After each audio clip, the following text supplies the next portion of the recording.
National grid میں خرابی، کراچی سے ملک کے بیشتر حصوں میں بجلی کا بڑا بریک ڈاؤن۔ کراچی میں بجلی کا بریک ڈاؤن ہبکو جامشورو ٹرانسمیشن لائن کی ٹرپنگ کی وجہ سے ہوا، جس کے باعث الیکٹرک کے تمام فیڈرز بند ہو گئے۔ ترجمان کے الیکٹرک کا کہنا ہے کہ واپٹا سے کراچی کو بجلی کی فراہمی معطل ہو گئی، جس کے باعث پورے شہر کو بجلی کی سپلائی بند ہو گئی، جبکہ ملک کے دیگر شہروں میں بھی بجلی کی عدم فراہمی کی اطلاعات موصول۔ ترجمان کا مزید کہنا ہے کہ بجلی بندش کی وجوہات کی تحقیقات کے ساتھ ٹیمز بحالی کے لیے متحرک، جبکہ صارفین مزید رہنمائی کے لیے الیکٹرک کے سوشل میڈیا پلیٹ فارم سے رابطہ کر سکتے ہیں۔ ان کا مزید کہنا تھا کہ بجلی کی بحالی کا عمل شروع کیا جا چکا ہے، تاہم بحالی میں اندازاً 5 گھنٹے لگ سکتے ہیں۔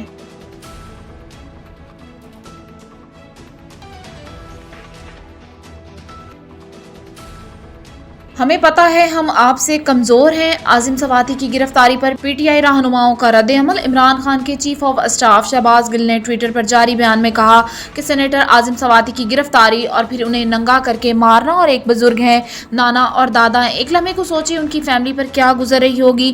انہوں نے کہا کہ ہمیں پتہ ہے ہم آپ سے کمزور ہیں، کچھ نہیں کر سکتے، اس لیے آپ سے استدعا ہے کہ مجھ سمیت پارٹی کے کسی جوان کو پکڑ لیں، لیکن بزرگ کو ننگا نہ کریں۔ فواد چودھری نے کہا کہ عاصم سواتی پر تشدد کی خبریں پریشان کن ہیں۔ سیاسی قیدیوں پر تشدد پاکستان میں ایک نیا معمول بن گیا۔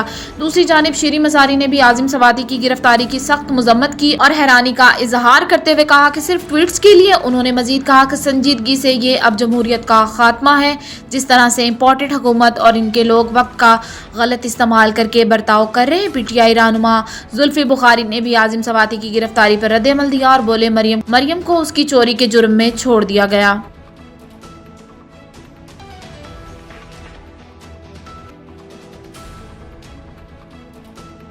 ایف آئی اے منی لانڈرنگ کیس میں بری ہونے پر حمزہ شہباز کا رد عمل۔ مسلم لیگ نون کے رہنما حمزہ شہباز نے ایف آئی اے منی لانڈرنگ کیس میں بری ہونے پر رد عمل دیتے ہوئے کہا کہ منی لانڈرنگ کے جھوٹے مقدمے میں عدالت نے وزیر اعظم شہباز شریف اور مجھے باعزت بری کیا۔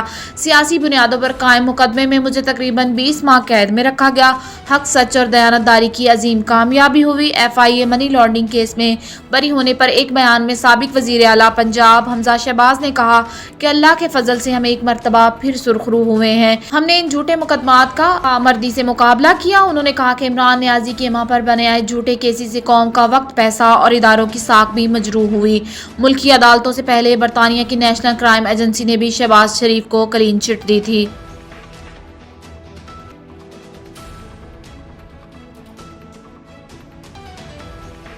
پی ٹی آئی رہنما عاصم سواتی گرفتار، جسمانی ریمانڈ پر پولیس کے حوالے۔ ذرائع کے مطابق عاصم سواتی کو F I A cyber crimes کی جانب سے رات گئے حراست میں لیا گیا۔ ذرائع کا بتانا ہے کہ پی ٹی آئی رہنما عاصم سواتی کو ان کے متنازع ٹویٹس پر گرفتار کیا گیا۔ عاصم سواتی پر اداروں کے خلاف بیان دینے اور لوگوں کو اشتعال دلانے جیسے الزامات ہیں۔ ذرائع کے مطابق عاصم سواتی کا نام ممنوعہ فنڈنگ کیس میں بھی شامل ہے اور وہ سائبر کرائم بھی ایک کیس میں زیر تفتیش رہے، تاہم اب تک اس بات کی تصدیق نہیں ہو سکی انہیں کس کیس میں گرفتار کیا گیا۔ دوسری جانب عاصم سواتی کے اہل خانہ نے وکلاء سے رابطہ کر لیا اور گرفتاری کے بعد ان کو جس مقام پر لے جایا گیا اس حوالے سے رابطے کیے جا رہے ہیں۔ عاصم سواتی کو سینئر سول جج شبیر بھٹی کی عدالت میں پیش کر دیا گیا، جہاں ایف آئی اے کی جانب سے عاصم سواتی کے 7 روزہ جسمانی ریمانڈ کی استدعا کی گئی۔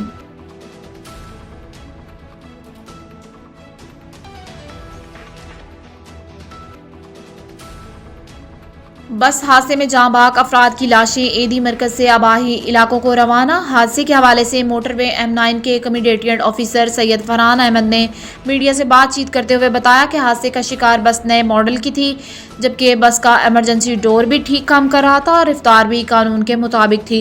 ابتدائی رپورٹ کے مطابق بس کے عقبی حصے میں ایئر کنڈیشن میں شارٹ سرکٹ کے باعث آگ لگی۔ بس کے اگلے حصے میں سوار مرد اور بڑی عمر کی خواتین ایمرجنسی دروازے سے اترنے میں کامیاب ہو گئے، تاہم عقبی حصے میں سوار تقریباً 20 سال تک کی عمر کی خواتین اور بچے آگ کی لپیٹ میں آ گئے، جن میں سے 8 خواتین اور بچے موقع پر جاں بحق، جبکہ دیگر 10 خواتین اور بچے ہسپتال پہنچنے پر دم توڑ چکے تھے، جبکہ حادثے میں 3 افراد زخمی ہوئے۔ بس میں عملے کے 3 افراد کے علاوہ 52 مسافر سوار تھے، جن میں سے 18 افراد جاں بحق ہو گئے اور دیگر کو متبادل بس کے ذریعے آبائی گاؤں روانہ کر دیا گیا۔